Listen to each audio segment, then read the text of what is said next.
Hi guys, this is gsno.com and I'm here with the Motorola Moto G7 Power for a full review. This is a 5000 mAh battery phone which looks pretty solid. It has a notch here in the 6.2 inch screen and it's priced at around $200. It's got a Snapdragon 600 series CPU inside and it was unveiled with the Motorola Moto G7 series last month. We've already unboxed this one and the Moto G7 Plus, but I'm going to focus on the battery phone with clean Android Pie for now. On the design front, it may look like glass. It's actually a special type of polymer glass. It's basically plastic that imitates glass pretty well. It's also supposed to be slightly water repellent. It's no IP68 certified, but it's reasonably okay.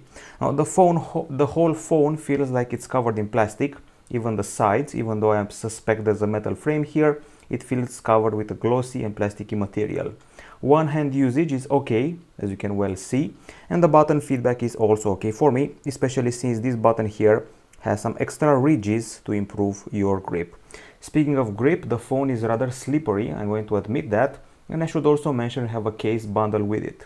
It measures 9.4 millimeters in thickness, it weighs a hefty 198 grams, but once again, you're getting a huge battery for the deal. It has quite a few curves, I would say. The bezels are thick-ish for current standards, and overall a pretty decent design for a mid-range or lower mid-range phone. Not very different from the G6 series before it, if you only look at the back side.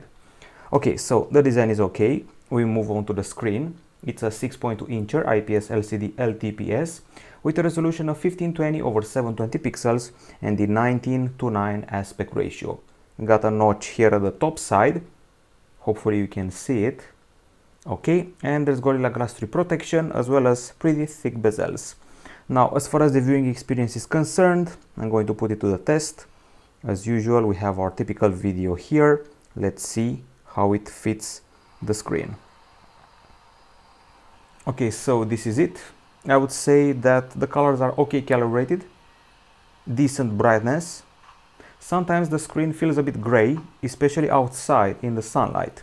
We got wide viewing angles, and I would say that legibility is so mid-range legibility in full sunlight on a strong sunny day. So that's the experience in a nutshell. Okay colors, decent brightness, but a bit of gray shifted in this IPS LCD experience. We did a bunch of tests and let's see how those played out.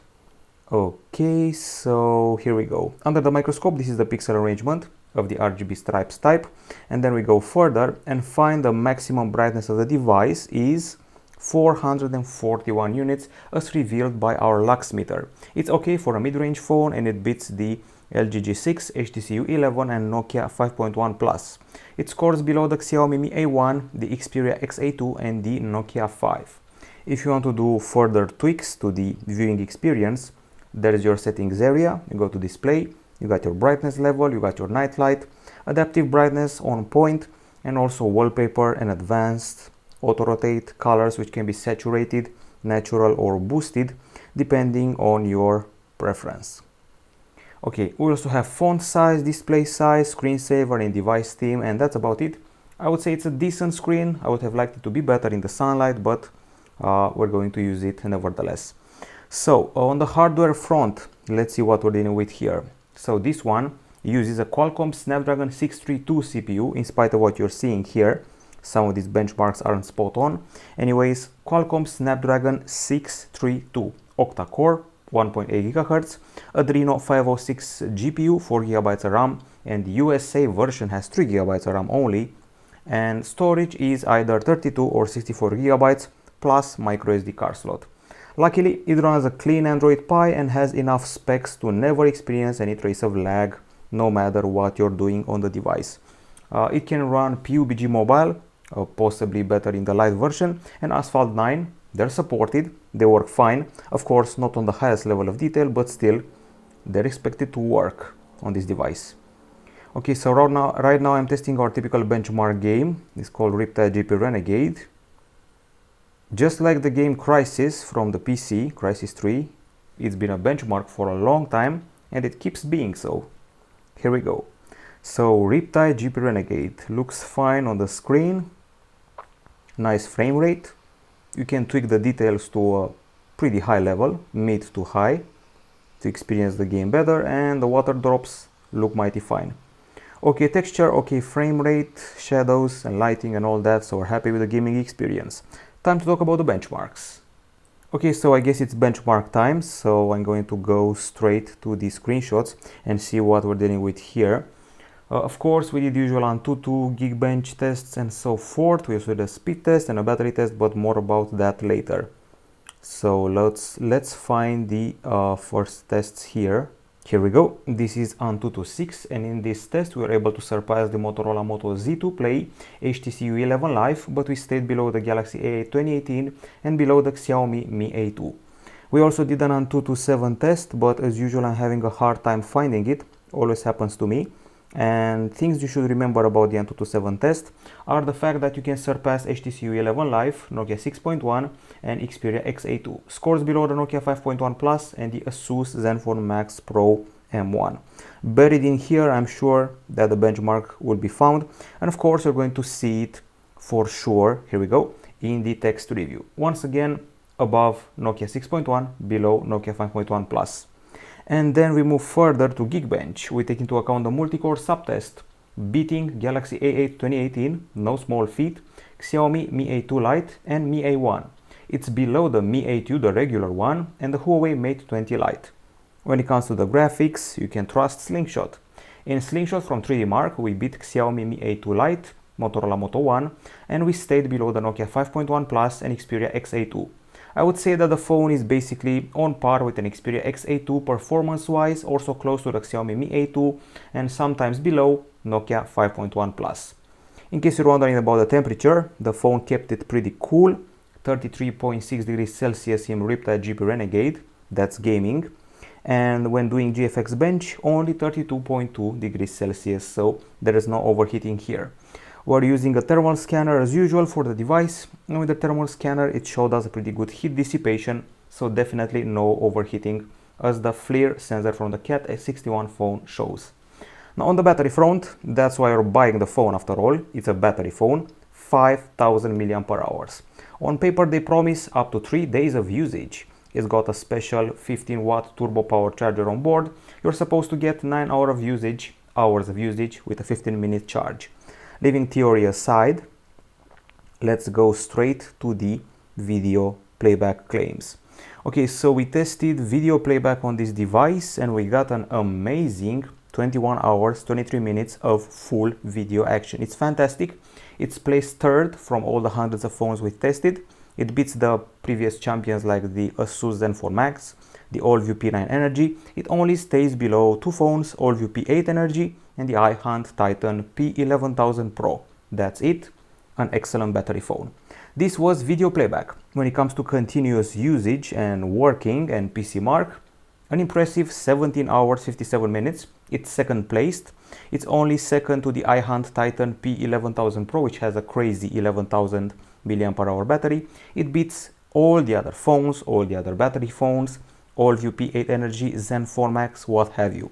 Charging is actually quite decent compared to what you're getting, 2 hours and 28 minutes, and after 1 hour of charging you're already at 57%. Now on the battery saving part, things are kept pretty stock. You've seen them all before. So if you go to the battery, you're going to find here battery saver, adaptive battery, battery percentage, and some optimization happening in the background. Excellent battery. We move on to the acoustics. As usual, Motorola has the habit of only relying on the earpiece to output music. Okay, so it's still here. It's obviously not going to be covered in landscape when you're gaming or watching videos. And when you enter the music application, you're going to find some audio effects. You got extreme bass, bass punch, balance, treble, vocalizer off, and all that jazz. Too bad that sometimes Google Play feels the need to charge and load a bit longer. Okay, so here we go. I promised you an equalizer. Here we go. Not exactly the stock one. These are the options: extreme bass, bass punch, balance, brilliant, treble, and so forth. Okay, now if you want to listen to some tunes, let's go straight to them from here. Okay, audio, and here we go.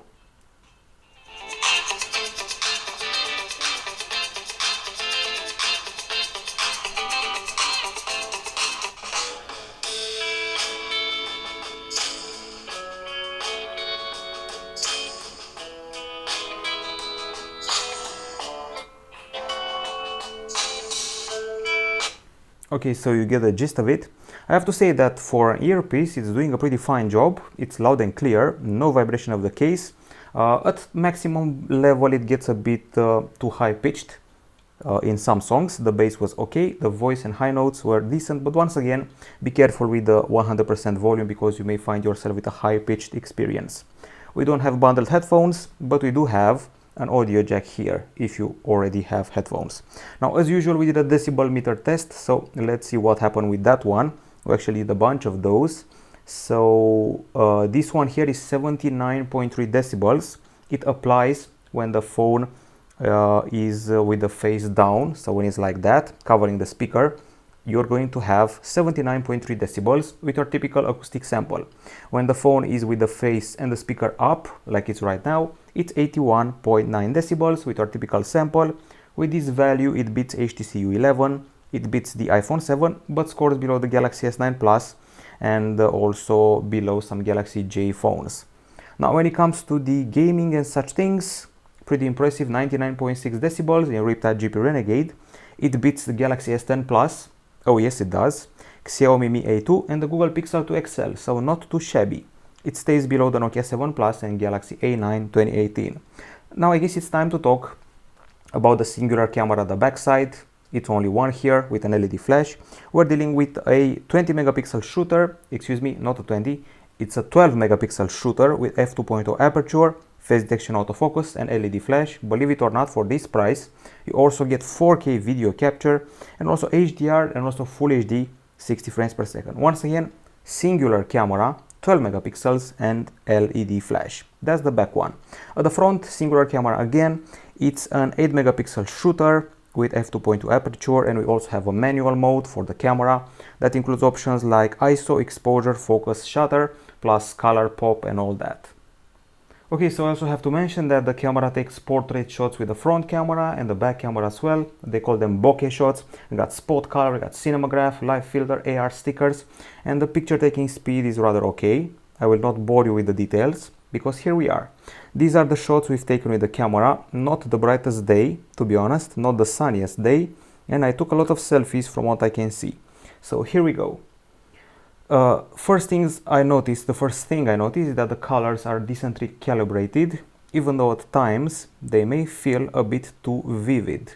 They feel a bit too warm and too overexposed for my taste. Let's actually turn up the brightness of the phone so you can properly get an idea of what we're showing you here. These are the colors.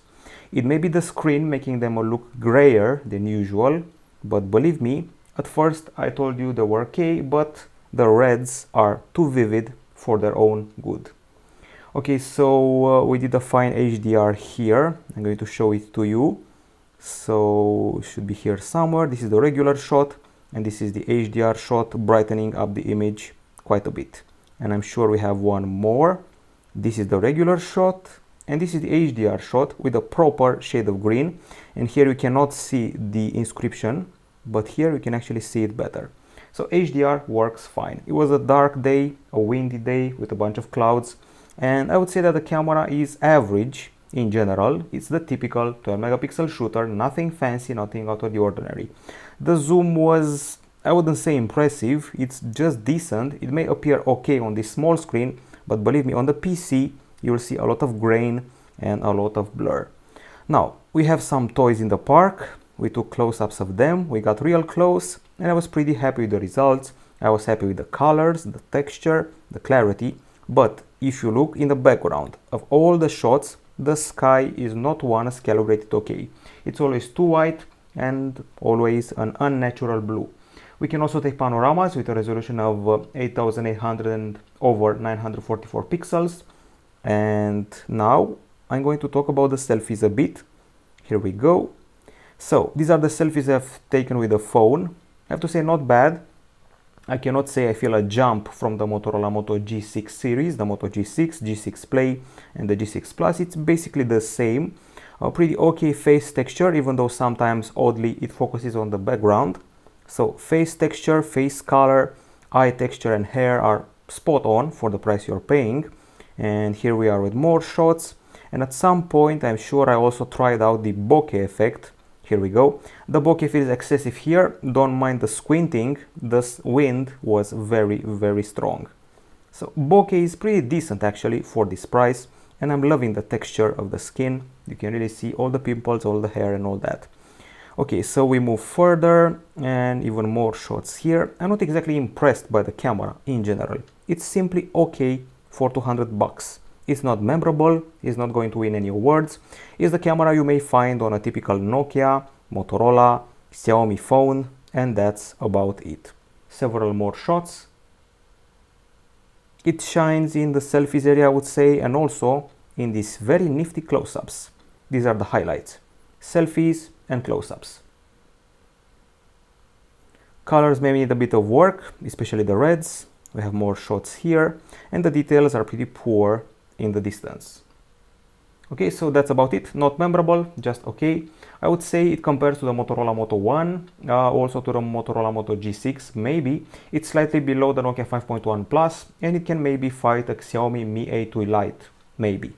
That's daytime capture. Let's go to the low light capture, which we did on a separate occasion, and I have to warn you, several shots were blurred, were missed, and some of them are also quite red, as you can see here. Now, I found that the street light halos were rather poor, too big and too blurry. The camera cannot exactly face light. If it has a strong light source ahead of it, it gets all confused and bent out of shape. The flash is, I would say, okay, but once again, the blurred shots and the images you're seeing here are not exactly impressive. This logo here confused the camera pretty much. So it's closer to the lower end than to the higher end of the mid-range department. Missed shot and blur, big halos, poor details in the distance, quite a bit of grain, and the flash is decent. I would say I can compare it to the Asus Zenfone Max Pro M1, but not more than that. And as a coincidence, that's also a battery phone, and in general battery phones are not the best camera phones. And that was the photo capture. Time to discuss the video capture, and here there's more to say. For this price, having 4K video is actually special. Okay, so this is the camera department. We took quite a few videos. Let's start with this one. Okay, so you can hear the music I'm listening to on my headphones. Decent colors, nice exposure change. A bit on the dark side, that's what I feel. The sky remains too white. I would also say that there's a bit of odd overexposure, even though the sun wasn't there. And in some of the shots, we also found that some refocus was happening. Okay, so we have this one here. We shot Full HD videos, MP4 format, 30 frames per second, 17 megapixel bitrate. I would say that the zoom is poor. There's a lot of grain when you're zooming. Panning is okay. The wind messes up the microphone seriously.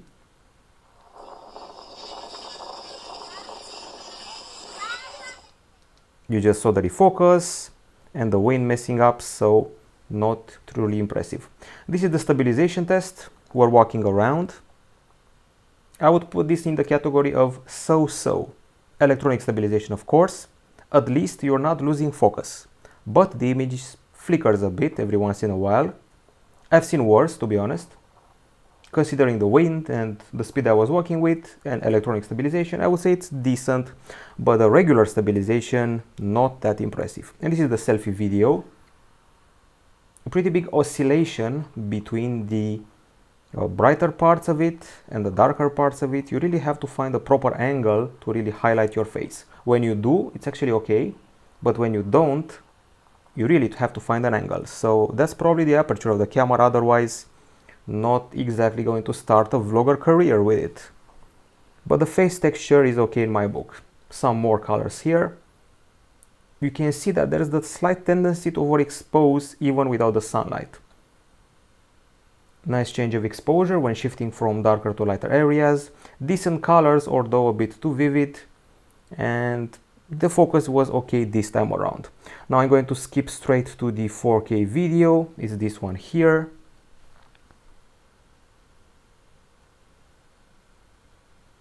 Okay, so let's go like this. Decent colors, some strange artifacts on the middle of the screen. I noticed them on the PC as well as on the phone. Some strange grain. possibly related to encoding. And we also did a focus test, which was passed with flying colors, as you can see. Too bad for the dynamic range of the background. The clarity is okay for 4K, but I've seen better on quite a few phones. And this is the 60 frames per second video, full HD. It tends to refocus quite a lot. So there are a few problems, that's for sure. And the 4K video wasn't exactly up to my expectations. So I would put this in the category of the Nokia 6, the Huawei Mate 10 Lite, and maybe the Motorola Moto G6 Play. Definitely not a hit, and rather forgettable. The low light video capture is even worse, so very dark, very shaky, underwhelming zoom, okay-ish halos, some reflections here and there, and a lot of noise in the background. The clarity was, let's say, decent for the price we're going at. You just saw some extra reflections, and the shakiness really kills me. And another video. These halos are actually a bit more decent this time around.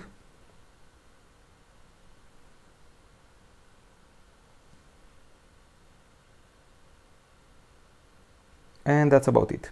The conclusion, not a memorable camera, and the best parts of it are possibly the selfies and the close-ups. That's the only thing you should remember here. And the colors are pretty much okay except for the reds. Now let's talk about the browser and connectivity. Now let's have a quick glance at the web browser. It's Chrome in this case. Let's load up gsnhome.com. Here we go. I would say that the speed is reasonable. This is Chrome after all, and we're running a stock version of Android Pie. And this is the virtual input. We got a stock keyboard with swipe in the mix. Also rather decent benchmark results for the web browser. Now as far as the connectivity is concerned, you probably heard this all before. We got an USB Type-C port at the bottom. We also have an audio jack on this device. So if you look at the top, you can see the audio jack. We got a microphone hole here and another one here, so two microphones on board. There's FM radio on the device. There's 4G LTE category 7. There's a nano SIM card slot. And you can find the handset in two versions, single SIM or dual SIM. It's got a Bluetooth 4.2 and also only Wi-Fi ABGN. There's no NFC and there's no Wi-Fi AC. No love for 5 GHz for some reason. Otherwise, there's a GPS, AGPS and GLONASS, and calls were pretty loud and clear. Now let's see what happens when we put the speed test into motion, and let's see the results we achieved. So this is it. As expected, on account of lacking Wi-Fi AC, we only got as high as 38.1 Mbps in download on Wi-Fi, and we also have uploads of 23.3 Mbps. So there's that, underwhelming. On 4G, things were very solid, 143 Mbps downloads, 66.6 Mbps uploads, courtesy of speed test. Okay, so that's that, a bit underwhelming on the Wi-Fi part.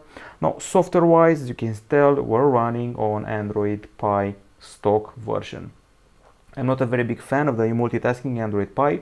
As you can see, I actually prefer the carousel, and my biggest problem with it is the lack of proper multitasking, proper split screen. You have to go through one extra step to actually split the screen, like that. Okay, so that's it in a nutshell. You need to go here, you need to press on the icon, choose split screen, and only then you can start splitting the screen. I prefer the old method of dragging one of the apps at the top, having the other one at the bottom, and that's that. Other than that, the experience is typical. We got the leftmost area for the Google home screen. We got stock looking icons and basically the way the menus are structured. If you keep the home screen pressed, you'll trigger the home settings, widgets and wallpapers. Home settings are as follows: app suggestions, notification dots, icon, add icon to home screen, allow home screen rotation, and the layout. Then we have the widgets, which are shown here, and obviously they're all stock. Motorola does not modify the experience. And of course, there's also wallpapers, which you probably expected. Swipe down, you reach the drop down area. You have notifications, and you got quick settings with dark green toggles to make the device stand out of the crowd. Settings area is also rather typical. Emergency information, secure the phone. The Moto department is the way they actually customize some of the experience. You got a lot of Moto actions, basically gestures. Lift to unlock. Lift the phone and look at the screen to unlock. Media controls, screenshot editor, 3-finger screenshot, 1-button navigation. I'm not a very big fan of it. Fast flashlight, quick capture and swipe to shrink. I've seen them all before. I'm familiar with them in some form or another. This is Moto display. You got a peak display. You can interact with the notification and quick information when the screen is off. Basically a sort of version of always on display and a version of glance that the older Nokia Lumias had. It starts up when you're lifting it, and that's that. Well, other settings, well, look at connectivity, apps and notifications, battery, display, sound, storage, and of course security with a two-pronged approach. There's the fingerprint scanner here in the dimple of the back side, and I have to say it's pretty snappy. I would say is reasonably fast, pretty accurate, but the face unlock is, I would put it in the so-so department speed-wise, but also decently accurate. Something new that came with Android Pie is digital well-being. You can see here how much time you spent on a variety of apps, and you also have a dashboard, you have timers, you have wind down for a proper bedtime schedule. Remember, using the phone before bed may hurt your sleep or even destroy it. The pre-installed apps list is rather modest, 29 apps, all of them stock. Calculator, calendar, Chrome, clock, contacts, docs, drive, you know the drill. There's Duo, there's Facebook, there's Files, FM radio, and that's pretty much it. The Play Suite, settings, sheets, slides, YouTube and wallpapers. So that's that in a nutshell. Okay, so now I guess it's time for the pros and cons of this device. Let's get straight to it. So on the pro side, it's one of the best battery phones I've tested, possibly the best battery phone that money can buy right now.